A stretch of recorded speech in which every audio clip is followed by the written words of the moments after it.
नमस्कार मित्रों, पीसीएस पाठशाला में आप सभी का स्वागत है। यूपी एचएससी और MP assistant professor current affair की सीरीज चल रही है और यह सीरीज संख्या 8 है मित्रों। और अगर इसके पहले का वीडियो अगर आप लोगों ने नहीं देखा है तो प्लेलिस्ट में जाइएगा। यूपी एचएससी और MP assistant professor current affairs test series के नाम से प्लेलिस्ट बनी हुई है। प्लेलिस्ट में जाइएगा और सभी वीडियो को देखिएगा। यह टेस्ट सीरीज संख्या 8 है मित्रों। ऊपर हमारा ऑफिशियल व्हाट्सएप नंबर है। जिनको भी यूपीएससी और एमपी असिस्टेंट प्रोफेसर पेपर 1 का कंप्लीट कोर्स चाहिए वो लोग हमारे ऑफिशियल व्हाट्सएप नंबर पर मैसेज जरूर कर सकते हैं। ऑफिशियल व्हाट्सएप नंबर ऊपर दिया गया है, आप मैसेज जरूर कर सकते हैं। आइए मैं थोड़ा सा ब्राइटनेस थोड़ा सा कम कर दे रहा हूँ, इसका ब्राइटनेस बहुत ज्यादा है।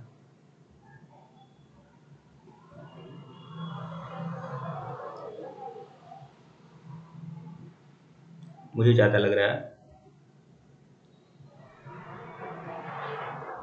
तो पीसीएस पाठशाला यूपीएससी और 51 जीके कंप्लीट कोर्स है। MP assistant professor paper 1 complete course है। 999 रुपए की इसकी प्राइस है। जिनको भी चाहिए हमारे ऑफिशियल व्हाट्सएप नंबर पर मैसेज जरूर कर सकते हैं। ऑफिशियल व्हाट्सएप नंबर ऊपर भी शो हो रहा है, यहाँ पर भी दिया हुआ है। आइए current affair super test series संख्या 8 देखते हैं। और टेलीग्राम बिल्कुल ज्वाइन करेगा। टेलीग्राम का लिंक डिस्क्रिप्शन में दिया गया है। असिस्टेंट प्रोफेसर की तैयारी के लिए टेलीग्राम बनाया गया है, लिंक डिस्क्रिप्शन में है। आप लोग टेलीग्राम बिल्कुल ज्वाइन करें। आइए शुरुआत करते हैं। हाल ही में विश्व क्षय रोग दिवस कब मनाया गया है? तो विश्व क्षय रोग दिवस भी इसे कहते हैं, विश्व तपेदिक दिवस भी कहते हैं। तो यह कब मनाया गया विश्व क्षय रोग दिवस? तो यह 24 मार्च को विश्व क्षय रोग दिवस मनाया जाता है। देखिए, प्रतिवर्ष 24 मार्च को विश्व क्षय रोग दिवस मनाया जाता है। क्षय रोग मतलब टीबी दिवस, ठीक है, तपेदिक दिवस भी बोलते हैं। विनाशकारी सामाजिक, आर्थिक व स्वास्थ्य परिणामों के बारे में जागरूकता फैलाने और विश्व स्तर पर टीबी महामारी को समाप्त करने के प्रयास हेतु मनाया जाता है। भारत में हर साल टीबी के लाखों मरीज सामने आते हैं।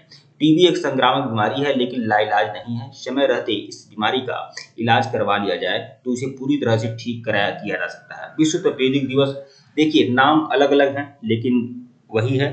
तपेदिक दिवस कहिए या टीबी कहिए या फिर क्षय कहिए, मतलब वही है। इस साल जो साल 2023 की थीम थी विश्व क्षय रोग दिवस की, यह है yes we can end TB. Yes we can end TB, ये इसकी थीम थी, ठीक है। इसका अर्थ होता है कि हाँ, हम टीबी का अंत कर सकते हैं।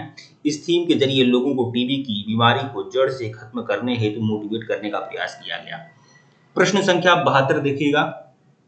हाल ही में किस राज्य सरकार ने पेयजल और स्वच्छता सेवाओं में सुधार के लिए फ्रांसीसी विकास एजेंसी के साथ समझौता किया है? तो यह किस राज्य की सरकार ने किया है? तो हिमाचल प्रदेश राज्य की सरकार ने किया है। तो देख लीजिए, हिमाचल प्रदेश ने फ्रांसीसी एजेंसी के साथ 817 करोड़ रुपए के समझौते ज्ञापन पर हस्ताक्षर किए हैं। हिमाचल प्रदेश के मुख्यमंत्री सुखविंदर सिंह सुक्खू ने राज्य में पेयजल और स्वच्छता सेवाओं में सुधार के लिए फ्रांसीसी विकास एजेंसी एजेंस फ्रैंकलैंड डी डेवलपमेंट के साथ 817 करोड़ रुपए के साथ समझौता किया है। मतलब हिमाचल प्रदेश सरकार ने फ्रांसीसी कंपनी के साथ समझौता किया है पेयजल और स्वच्छता के लिए, ठीक है। और इस कंपनी का नाम क्या है? एजेंस फ्रैंकलैंड डी डेवलपमेंट, ठीक है, ये देख सकते हैं। और क्या समझौता हुआ है कितने करोड़ रुपए का? 817 करोड़ रुपए के लिए, ठीक है। समझौता ज्ञापन का उद्देश्य मनाली और पालमपुर, देखिए दो शहर भी हैं, मनाली और पालमपुर शहरों में पेयजल आपूर्ति में सुधार के लिए मनाली, बिलासपुर और पालमपुर, नाहन और करसोग में 72 सीवरेज सुविधाएं प्रदान करना है। परियोजना का उद्देश्य जल स्रोतों की पर्यावरणीय स्थिति में सुधार करना एवं जल जनित रोगों को कम करना है। स्थानीय नियमों और अंतर्राष्ट्रीय सर्वोत्तम प्रथाओं के अनुसार गुणवत्तापूर्ण स्वच्छता सुविधाओं का प्रबंधन करना है और पेयजल की स्वच्छता क्षेत्र में वित्तीय स्थिरता लाना है। तो यह भी इसका उद्देश्य है। प्रश्न संख्या 73 देखिएगा मित्रों। एलिवेट एक्सपो का, देखिए एलिवेट एक्सपो का 26वां संस्करण किस शहर में आयोजित किया जा रहा है? तो एलिवेट एक्सपो का 26वां संस्करण किस शहर में आयोजित किया जा रहा है? दुबई, अहमदाबाद, पेरिस और टोक्यो। तो कहाँ आयोजित किया जा रहा है? तो दुबई में। इसकी व्याख्या देख लीजिएगा। दुबई में एलिवेट एक्सपो का 26वां संस्करण आयोजित होगा। 22 मार्च 2023 को दुबई संयुक्त अरब अमीरात में एलिवेट एक्सपो का 26वां संस्करण आयोजित करेगा। ठीक है, पहले दिन एलिवेट एक्सपो के भाग लेने वाले 6 स्टार्टअप नेशनल स्टार्टअप अवार्ड्स 2022 के विजेता थे।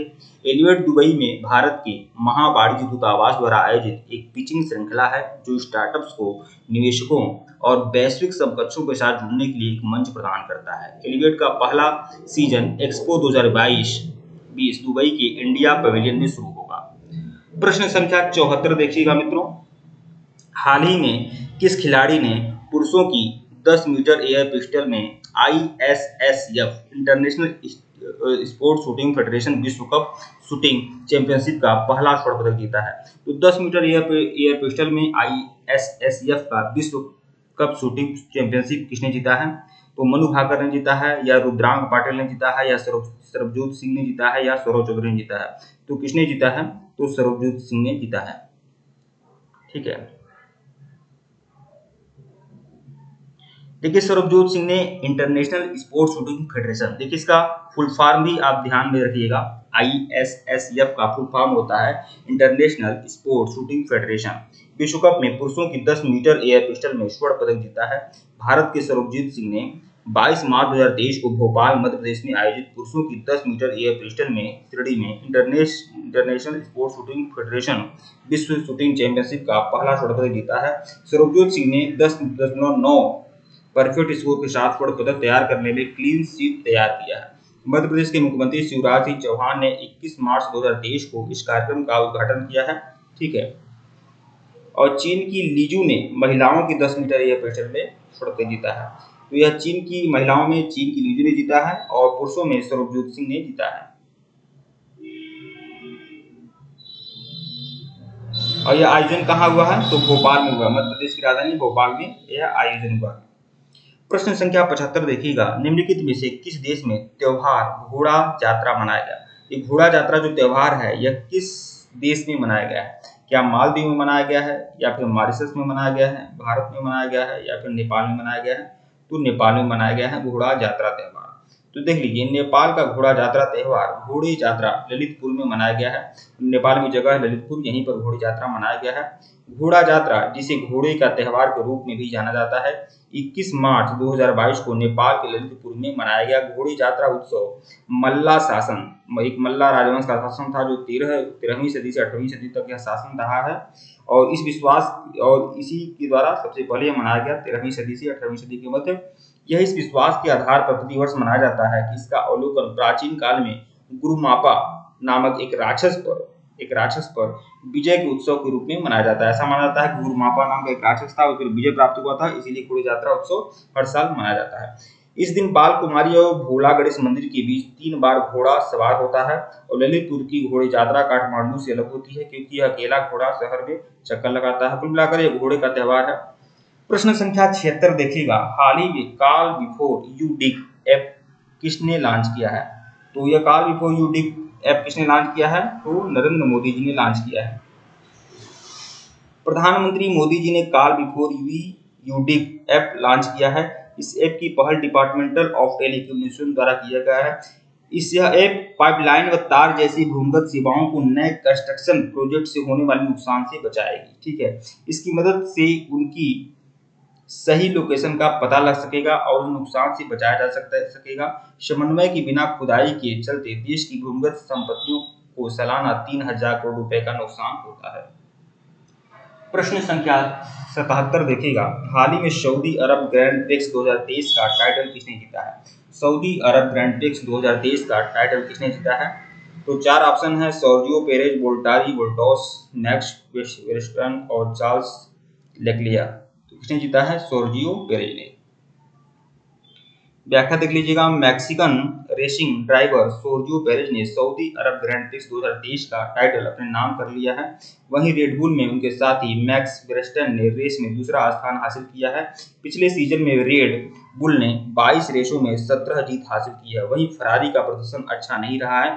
फेरारी के कार्लोस जेंस और चार्ल्स लेयर ने क्रमशः 6वां और 7वें स्थान पर रही है। प्रश्न संख्या 78 देखिएगा, निम्नलिखित में से कौन सा राज्य स्वास्थ्य का अधिकार बिल पारित करने वाला पहला राज्य बना है? तो स्वास्थ्य का अधिकार बिल पारित करने वाला पहला राज्य कौन सा बना है? क्या हिमाचल प्रदेश बना है, या हरियाणा बना है, मध्य प्रदेश बना है, या राजस्थान बना है? तो राजस्थान बना है।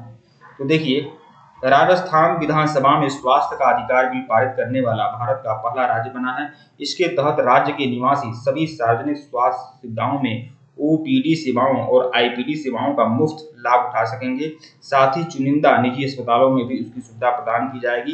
विधेयक को पिछले साल सितंबर में विधानसभा में पेश किया गया था, लेकिन विपक्षी भाजपा और डॉक्टर की आपत्ति के बाद इस प्रवर समिति के पास भेज दिया गया।